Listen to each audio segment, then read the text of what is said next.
건설 분쟁 공사 대금 미지급 사안이라면 한국공정거래조정원의 통계 자료에 따르면 하도급 업체와 건설사 분쟁의 70%가 공사대금 미지급 문제와 관련된 것으로 나타났는데요.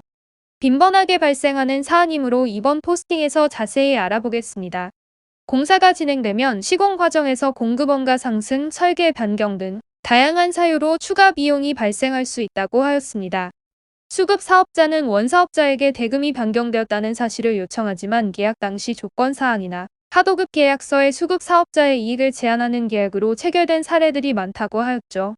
또한 모든 공사가 완료되었음에도 불구하고 원사업자가 금전을 지급하지 않는 경우도 있다고 하는데요. 건설 분쟁이 일어났다면 3년의 소멸시효 안에 해결해야 한다는 점을 유념하셔야 합니다. 먼저 원사업자에게 받지 못한 공사대금의 액수, 하자 보수 비용이 발생하였는지, 추가 공사로 인한 비용이 발생하였는지 등 여러 가지 사정을 고려해야 하는데요. 객관적인 증거를 바탕으로 소송을 준비해야 하므로 서면으로 증명할 수 있는 계약서를 확보해야 합니다. 혼자서는 준비 과정에 어려움이 발생할 수 있으므로 법률 대리인의 조력을 받는 것이 중요한데요. 추가 공사에 관한 내용이 있는지 산출 내역서, 공사 내역, 물량 내역서, 정산 관련 조건 등을 검토하여 법리적 근거를 마련해야 합니다. 또한 수급업자와 원사업자 사이의 이해관계가 충돌할 가능성이 높아 체계적인 대비 전략을 세워 방어해야 하였는데요. 건설 분쟁이 발생하였다면 공사대금 소송을 진행하여 집행 권한을 확보해야 한다고 하였습니다. 영수증, 세금 계산서, 견적서, 계약서, 공사 현장 사진, 대화 내용을 확인할 수 있는 메시지, 통화 내역 등을 증거로 제출해야 한다고 하였는데요. 집행 권한을 확보하게 되면 원사업자의 동의 없이 법원의 강제 집행과 압류 등 채권 회수를 진행할 수 있다고 하였습니다. 이때 재산을 보전하기 위하여 은닉, 도피할 수 있어 법적 조치를 준비해 두어야 하였는데요. 가압류 및 가처분과 같은 보전 처분을 통해 법적 조치를 하는 것이 바람직한 방법이라 하였습니다. 먼저 가압류는 금전 채권의 보전을 위하여 부동산, 유체동산, 금전 채권, 전세권 등을 대상으로 진행할 수 있는 절차라고 하였는데요. 가처분은 금전 채권이 아닌 특정 채권의 보전을 위해 행하는 조치이므로 상황에 맞는 방법으로 신청해야 합니다. 만약 원사업자가 상습적으로 대금을 지급하지 않아 건설 분쟁을 겪었다면 사기죄로 형사고소를 진행할 수 있다고 하였습니다. 타인을 기망하여 금전을 편취하거나 불법 이익을 취득하였다면 사기죄가 인정된다고 하였습니다. 2천만 원 이하의 벌금형이 내려질 수 있는 사안이라 하였는데요. 죄책이 가볍지 않을 경우에는 최대 10년의 유기징역형에 처할 수 있어 각별한 주의가 필요합니다.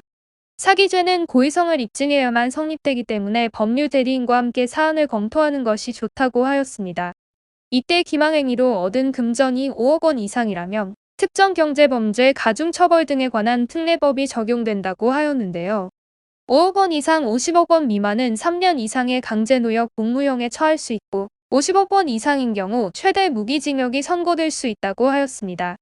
또한 부당 이득액에 따라 무거운 벌금이 부과될 수 있다는 사실을 유념하셔야 합니다. 건설 분쟁을 예방하기 위해서는 계약 조건을 상세하게 정해두는 것이 좋다고 하였습니다. 또한 추가 공사 비용 미지급 문제를 막기 위해서는 수량, 단가, 신규 공정 등 변경 사항에 대한 계약서를 받아두는 것이 좋다고 하였습니다. 사례를 자세히 알아보겠습니다. 다씨와 라씨는 공사 관련 계약을 진행하였다고 하는데요. 라씨가 정산을 지급하지 않자 다씨는 작업을 중단하였다고 합니다. 이후 라씨는 다씨로부터 구체적인 인수인계 내용을 듣지 못하고 임의로 공사를 마무리하게 되었다고 하는데요. 이에 따라 하자가 발생하였고 라씨는 다씨의 책임이라 주장하며 하자 보수 금액과 공사 대금의 반환을 청구하였다고 합니다. 건설 분쟁으로 인해 공사를 중단한 다씨는 억울하였다고 하는데요.